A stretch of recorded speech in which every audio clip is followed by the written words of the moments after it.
Hey, y'all. Welcome to the live.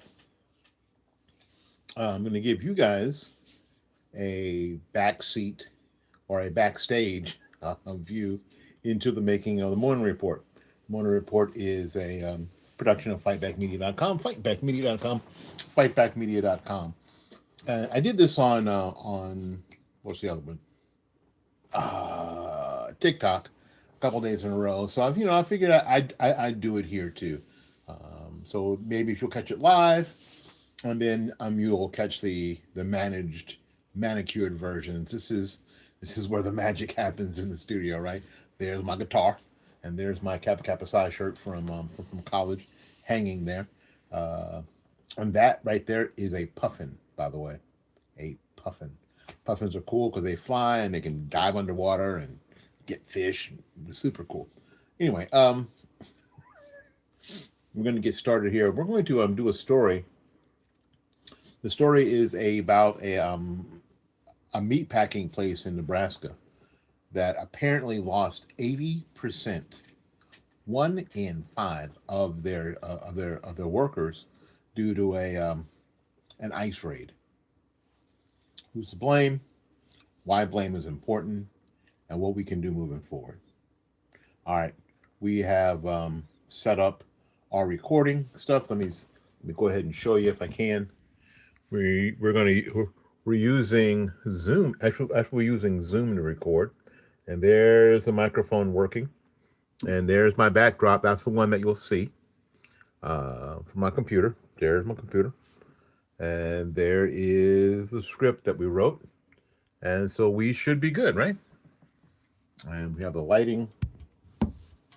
Experimenting with lighting, trying to make it a little bit more natural and not have it shine in my glasses like my eyes are on fire. But we're going to go ahead and get the program started by hitting the record button, and you might hear the Zoom lady saying that we're starting to record. Anyway, let's go ahead and get this done. Well, good morning, my friends. Today we're talking about something that should make every American sit up straight, not out of fear, but out of clarity. When a meat packing plant sees 80% of its workers disappear in one single ice raid, the media cries, cruelty, cruelty. Politicians shout, racism, racism. And the industry suddenly discovers its inner Shakespeare. Oh, who could have known? Save the drama. Let's tell some truth. When law enforcement shows up and 4 out of 5 employees, 4 out of 5, you have 5 employees, and then 4 of them have to go. You have 4, you have 5, and then 4 of them have to go. You have 1 left, right? That's not a labor issue. That's an admission of guilt from the company. They aren't intentionally saying they're guilty, but it's unmistakable. You don't magically hire 200 people with falsified documents without knowing. You don't accidentally build your entire production line around illegal labor. This isn't incompetence, this is strategy. Every time ICE conducts one of these raids and wipes out an entire shift, it's the same movie with the same plot twist. The company wasn't blindsided, they got caught. Now, it's easy to blame the workers, it really is. But we don't do lazy thinking here. People coming here illegally to work brutal jobs for low pay, they didn't invent this system. They just responded to it. The real culprits sit in boardrooms and in Congress. Who benefits from a permanently exploitable illegal labor force? Well, let me tell you. Corporations benefit from low wages. Politicians benefit from cheap consumer prices. Activists benefit from forever campaigns. Cities benefit from larger populations that justify bigger budgets. It's a rigged ecosystem designed by elites who will never step foot inside a meatpacking plant, much less work in one. Okay, so when ICE enforces the law, suddenly the industry screams, "Oh, we can't hire Americans. They won't take these jobs." Well, of course they won't, because Americans won't work at illegal wages. They won't work under illegal conditions. We won't work for companies breaking the law as a business strategy. This isn't a labor shortage, it's a cheaters shortage. And the moment the cheating stops, the whole operation collapses. Not because the work can't be done legally, but because the company never built itself to operate legally. Let me give you, okay, here you go. Here's the deal. Listen carefully. A factory losing 80% of its staff when ICE arrives doesn't show you a lack of workers. It shows a lack of integrity. Now, if you blame the workers, nothing changes. If you blame ICE, you reward law breaking. If you blame America being mean, then you shut down the conversation. But when you blame the companies and the politicians who orchestrated this mess, suddenly the picture becomes clear. They invited the labor. They ignored the law.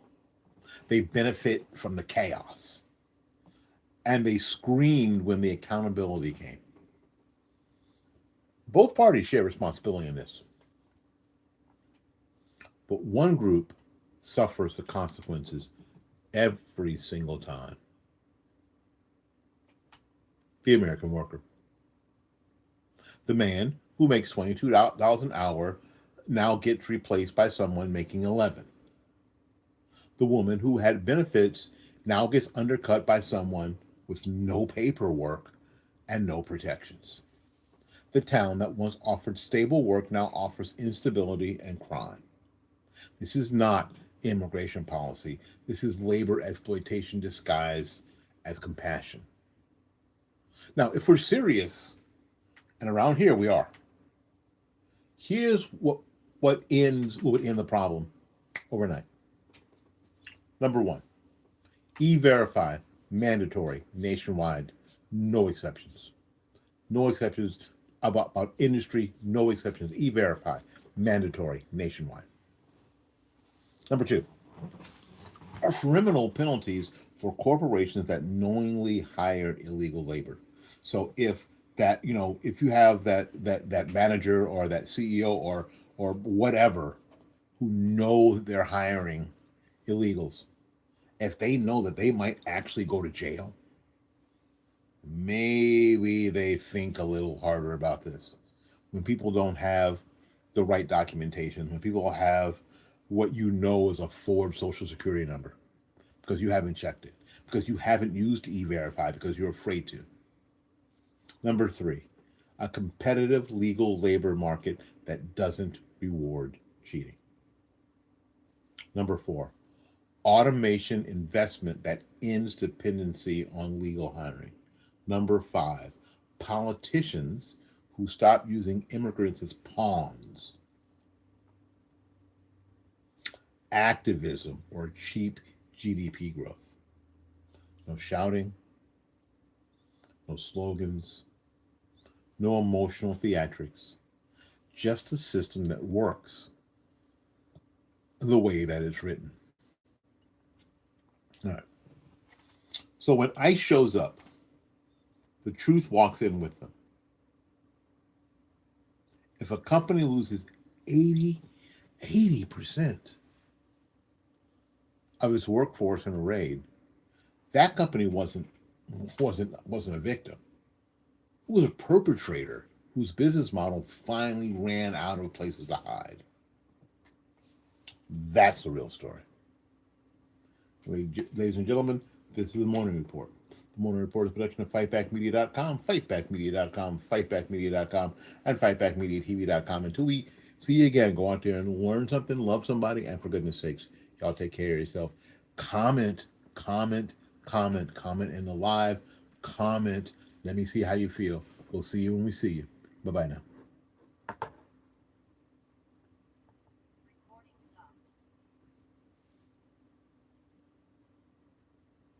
All right. Well, that was pretty easy. And now the part I don't particularly like. We got to go ahead and put this. You can be Santa Claus. Yeah. Yeah. You know, it's funny that I couldn't grow, other than a mustache, I couldn't grow one strand of facial hair until I was 60. Not one strand.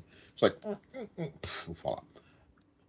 And then this came in pretty quickly, in a couple of weeks, actually. Couple, 3 weeks. But it's just really funny that, other than, I mean, if you see pictures of me when I was in my 20s and 30s, maybe a mustache. But as soon as it started coming out gray, this color, quickly. And I had shaved it all off 2 months ago. Completely shaved it off. I shaved it because I'm going to play. Now I know Booker T. Washington. There's no pictures of Booker T. Washington with a beard. But I'm going to play Booker T. Washington in a ragtime that we're doing where I work. We're doing the musical ragtime, and I'm doing Booker T. Washington. And I just thought that Booker T. Washington should have a beard. I know that there's no pictures of Booker T with a beard. I know there's pictures of Frederick Douglass with a beard, but Frederick Douglass isn't in ragtime. Booker T. Washington is, thus the beard. All right, well, anyway, thanks for coming to the live. I appreciate it. Listen, the regular video will be up. And what time is it now? Oh, hopefully before 3 o'clock. Garvey? I don't think Garvey had a beard either. I don't think so. I have to look through the photographs that were available at the time. But I'm pretty sure that Booker T. Washington didn't have a beard. I'm pretty sure that Frederick Douglass did. But I'm going to play Booker T. Washington with a beard. How about that? Anyway, and if you are in the area, in the Tampa Bay area, or you're in the Brandon area, or Polk County, or Pinellas County, or wherever, and you'd like to come see Ragtime. Ragtime is being performed by the Florida Academy of Performing Arts on December, 12th, 13th, and 14th, and then the next weekend, the 19th and the 20th. Check it out. Go to the Florida Academy of Performing Arts website. Go ahead and buy your ticket. Buy it now, and you get to see me singing for the sum of my life. Anyway, got to get out of here, make me for somebody else. We'll see you when we see you. Bye-bye now. I don't do Renaissance festivals. Thanks, though. We'll see you soon. Bye-bye now.